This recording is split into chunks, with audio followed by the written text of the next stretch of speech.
Hey everybody, what's up? I hope everybody's having a wonderful day. Now, I want to talk a little bit about economics, as I often do. A friend of mine here in the comments made a very good point, I thought. He said that most people, in their thought process about economics, they think about it like religion. And I thought that was an excellent point. Okay, religion is a belief system, and in most religions, there is the belief in a God or a supreme being, or maybe supreme beings, more than one. Now, a lot of people treat economics the same way. They treat it as a belief system rather than looking at it as any sort of a descriptive tautology, okay? Such as something like physics or mathematics. And I'm not trying to necessarily equate economics to physics or mathematics because economics is more of a social science, but there are elements, and this particularly applies to MMT, which is a description of the functioning of our monetary system, or really the description of the function of monetary systems in general, okay, of macroeconomics. And people treat that. The problem that a lot of people have with either understanding or accepting MMT is that they treat their own view or perception of economics as a type of religion. It's a belief system. Now, and I could say there's no God, and people would argue vociferously with me that there is a God, even though there is no proof. As a matter of fact, if I were to say there is no God, that would be more wrong or wrong as opposed to me saying MMT is a description of the functioning of our economy and our monetary system. Like, I don't have proof that there is no God, just as you don't have proof that there is a God. So it's really up for discussion. It's up for argument. It's up for discovery, actually.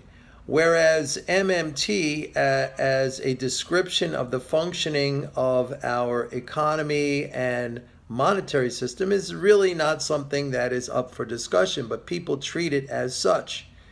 Now, this only applies to people who argue against the descriptive concepts in MMT as they apply to systems where we have floating exchange rates.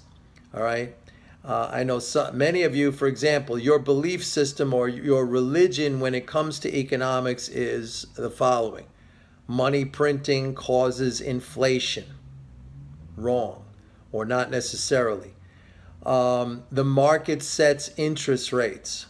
Wrong, or not necessarily. Deficits lead to insolvency, or at the very least higher interest rates. Wrong, or not necessarily. I say not necessarily because those conditions do exist under systems that are based on a gold standard or a fixed exchange rate. But a lot of you conflate the two things. You equate or you consider floating exchange rate systems, right, that we have, for example, in effect here in the United States or in most industrialized countries.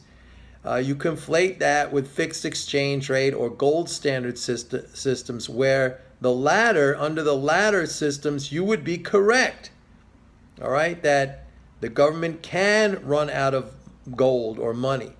The printing of money can lead to inflation. All right, things of that nature. The market can set interest rates. All right, those things would apply or are capable of applying under fixed exchange rates or gold standard type systems. They do not apply under floating exchange rates where there's not some fixed rate of convertibility into some other person's currency or into a metal like gold. It just does not apply.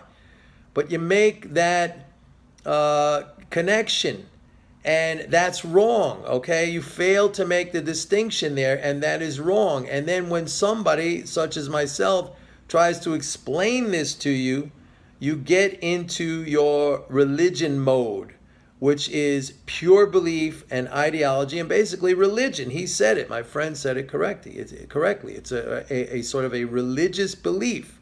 You will not be swayed, just like a true believer in God or a supreme being. If I were to say to that person, there is no God, or there is no supreme being, or there is no man with a beard up in the sky sitting on a throne, they would argue against that, even though there is no proof of such a thing. But as I said earlier, they would be more correct in arguing against that, simply because I don't have proof either that there isn't a man in the sky with a beard sitting on a throne. They would be more correct in arguing with me against my position than they are in saying, silly things like MMT is a cult, or it has been discredited. And I said, it's not policy, it is a description of how the macroeconomy works. Very simple. So I will say this, that economics is not religion, although many people treat it as such.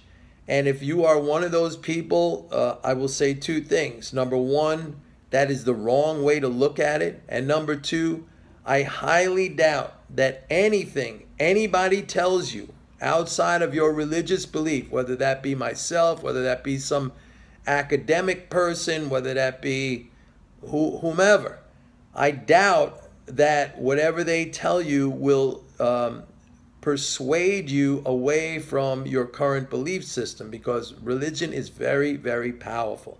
So remember, economics is not religion, and you should not treat it as such. And if you find yourself continuously arguing against the things and the concepts that I talk about here, which a lot of people are catching on to now, even people who did not believe in them prior to stumbling onto these ideas and to MMT, but now they're getting it. They see how logical and how easy and correct these concepts are, and they could see how they operate in the real world. All right, you could see something like the fact, like the debt went from 800 billion to 20 trillion, and interest rates went down to from 20% to zero. I mean, you could that is an actuality that happened, and it cannot be explained by anything other than the things I talk about. Your religion cannot explain it. You cannot continue to say, well, it's going to happen one day. It is not. It is going in the opposite direction of what you claim. All right. So if you find yourself arguing to that effect, you are basically a believer in a type of religion as opposed to sort of a science or quasi-science, whatever you want to call it, and opposed to facts, I would also say. So that's it. That's what I wanted to say. I thought that was a very good point that my friend brought up. People will tend to stick to their religious beliefs regardless of information, regardless of facts, regardless of empirical evidence. They will just tend to stick with that. That is like a comforting system to them, and they are true believers. All right, see you later. Bye-bye.